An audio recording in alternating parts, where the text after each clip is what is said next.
All right, let's go to the rude guest hotline. It is our pleasure now to welcome on Mike Jones. I said Mike Jones. Who? Of The Athletic. Mike, good afternoon. What's How up, are Mike? you, my friend? It's great to talk to you again. How you been? Hey, it's been a while, Dave, and B-Mitch, good to hear from you. I'm in the middle of prepping some air fryer fried wings right now myself. And I tell you, you're right. Game changer, man. I'm going to tell you, go get you some Chilean sea bass.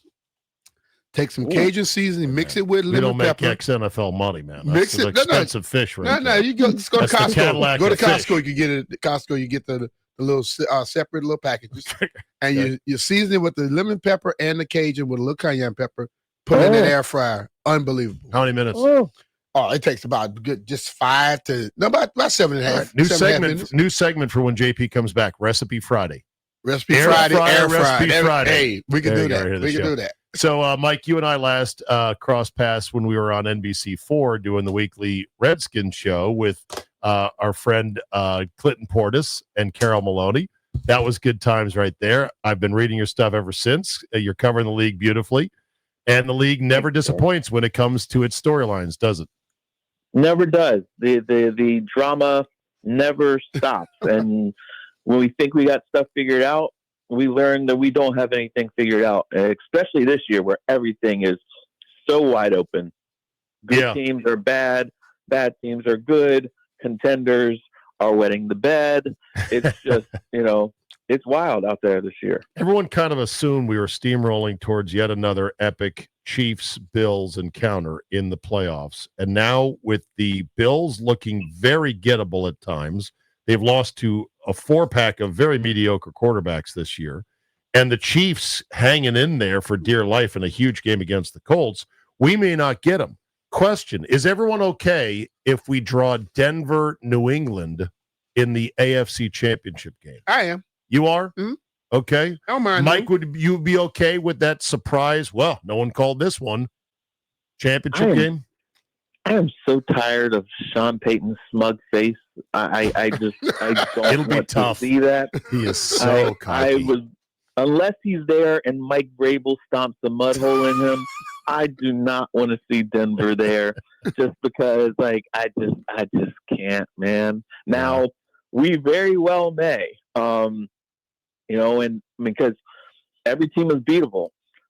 I do wonder about these teams like New England, who, when they get to playoffs for the first time, it's a different energy, it's a different level of intensity, and we see kind of some of these young upstart teams falls just short a little bit. But Washington made it to the championship game last year, so it's definitely doable. Yeah. Anybody but the Broncos and Sean Payton, not because I don't like Bo Nix and I really like their defense, but Sean Payton is just he's a little purses those lips and he looks he's just you know what it is for me, Jonesy? It's the glasses. I think he's shopping on the wrong carousel for the ladies' glasses. Seriously, look at his glasses. They're like these clear Sally Jesse Raphael glasses. And I'm an old man that needs readers myself. You took me back with Sally Jesse Raphael. I know I did right there. But anyway, so let's talk about the Bills. At times I get buddies saying, what's wrong with the Bills? As if I know. But my general theory is they've been pressing the do something Josh Allen button for too long. And the rest of their team muscles have atrophied to a certain degree. Do you have an operative theory about where McDermott and the Bills are now? Yeah, I mean, here's the problem. So last week I did a story on the contenders and pretenders, and I picked the brains of scouts and coaches, people around the league who have gone up against these teams, and a number of them told me that the Bills were pretenders. And I'm like, what, they got Josh Allen? And they said, yeah, but they are too dependent on Josh Allen. If they can't run the football well, or if their defense can't get the stops, he has to be all world for them to win. And yesterday was the perfect example of the defense was not getting the stops that they needed. They weren't able to run the football. They were bringing pressure, and Josh Allen it was almost like too much was on him. And it was odd because there were times that he would normally take off and just run and pick up yardage, and he wasn't doing that. He was doing all this twirling around in the backfield and getting himself into more trouble.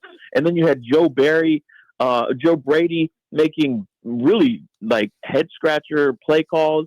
And so I looked and I said, yeah, there really is too much on this guy. He's trying to do so much and be so, superhero-ish.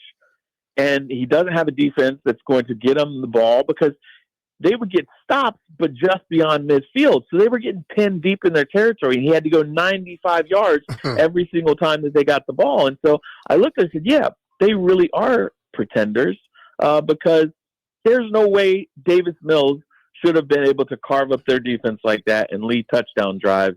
They should have, been able to cause some trouble and give him some fits. And they weren't able to do that. But I think as you look at it, and I've said this year in and year out, if you can get pressure up the middle on a quarterback, you can mess all of them up.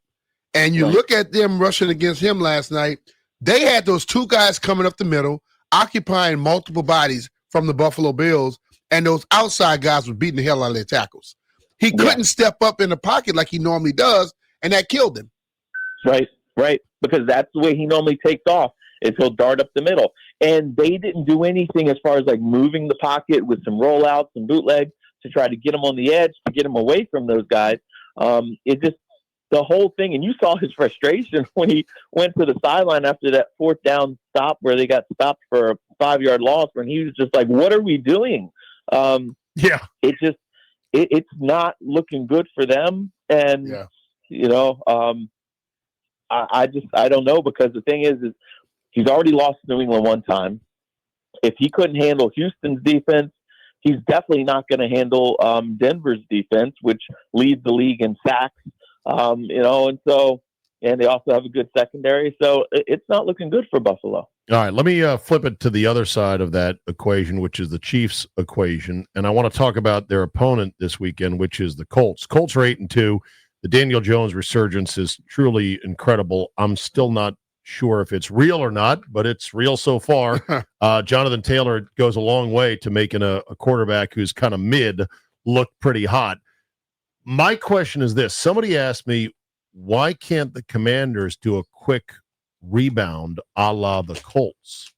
Because I was already looking ahead to next year, Mike, for the Commanders, going, I don't even know if next year's a thing, given how depleted they are. And somebody said, well, what about the Colts? What about them? What have they done to be where they are now? Well, okay, the Colts have had a quality offensive line, a good run game, a good defense for a number of years. Yeah. They just needed a smart quarterback that was able to take care of the football and run the offense. Now, Daniel Jones is starting to look like he might be turning back into a pumpkin. I think he's had like 6 turnovers in the last 2 games combined.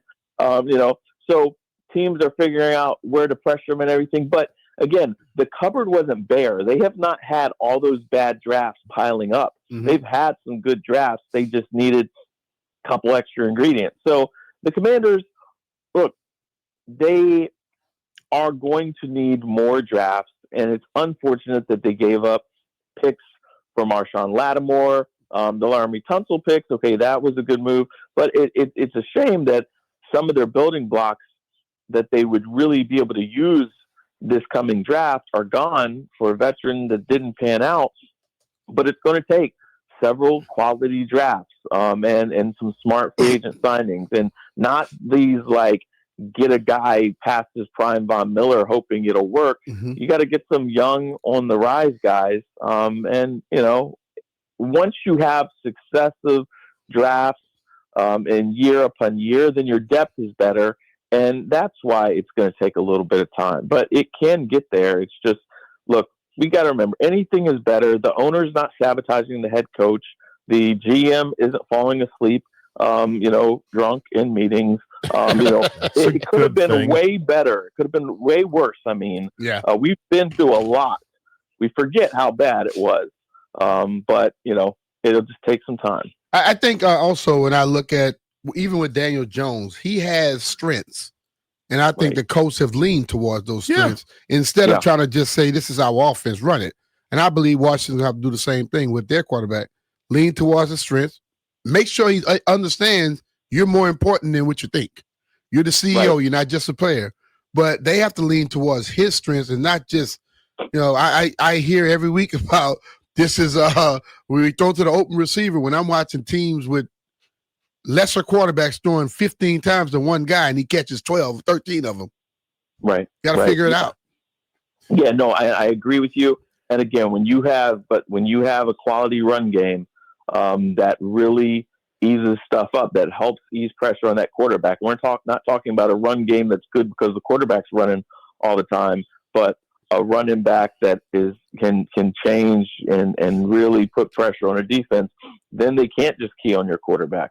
And so that'll take some time. Again, they got to continue to beef up this offensive line.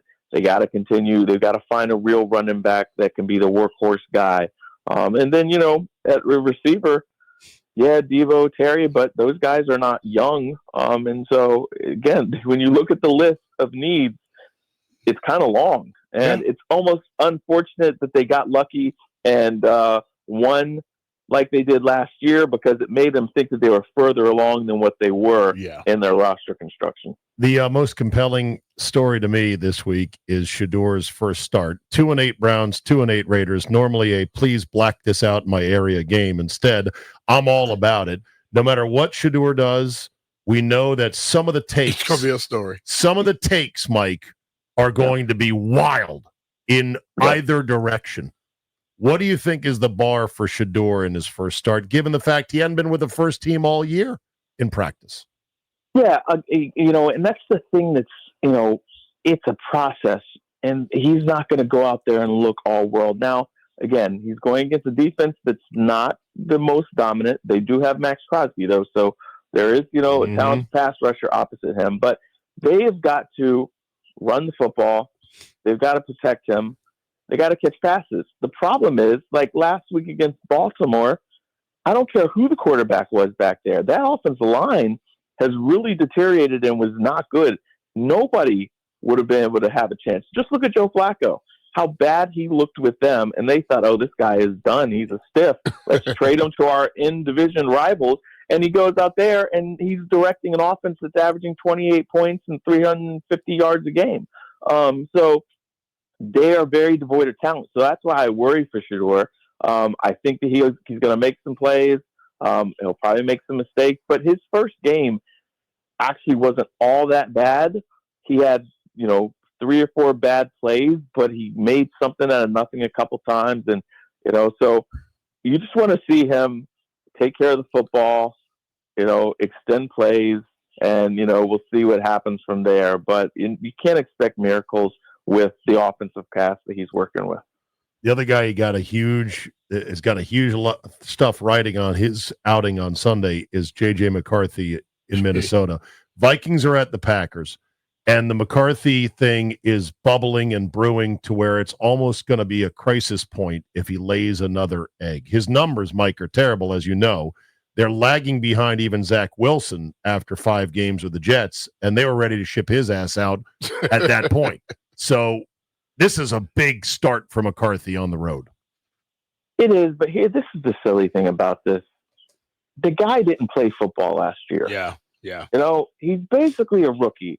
And it's very silly of Minnesota to, have the expectation that he was going to come in and look dynamite with a lack of experience. If they really thought that they were Super Bowl contenders this year, they should have franchised Sam Darnold and make McCarthy sit under him for one more year so we can actually be on the field practicing and running an offense and taking snaps for a whole year before turning the starting job over to him.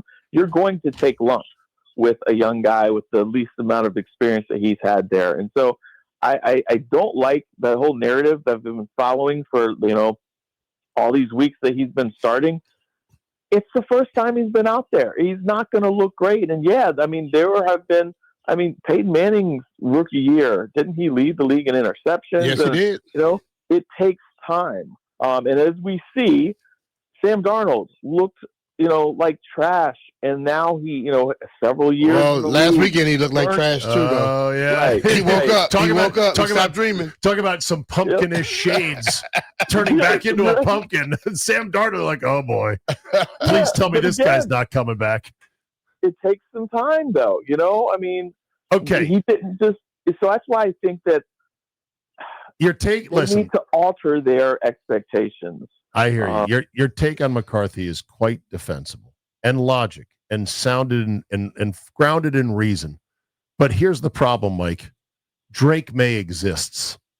And because Drake May exists and you hold one in one hand and the other in the other, even counting the fact that May played last year and got his lumps sort of through the system, he's in the same quarterback class and he's kicking ass. Yeah, but he didn't kick it last year. And McCarthy got hurt.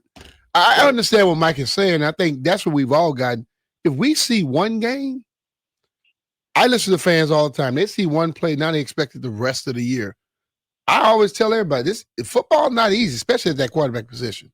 Right. But me, and JP could tell you, I was never super high on McCarthy anyway, because I think in college he played for a team They ran the hell out the football 50 times a game. They didn't go to him when they needed something. They handed it to the little short dude in the backfield. You know? So I've never really thought he was prepared for the passing aspect of the NFL. I think he's a smart kid. He's a winner, but he doesn't throw the ball effectively enough to be really the guy that they want him to be right now. I agree. And that's why I agree. I think that this year they should have said it. Yes, we're going to try to win games, but this is about learning. This is about laying the foundation. He's going to learn the NFL game. He's got to learn the passing windows. He's got to learn the tempo. And they should be they should be trying to pound the football instead of having him drop back as many times a game as he does. Kevin O'Connell is a smart coach, but we saw some kind of questionable quarterback management when he was here in Washington with Dwayne Haskins was young.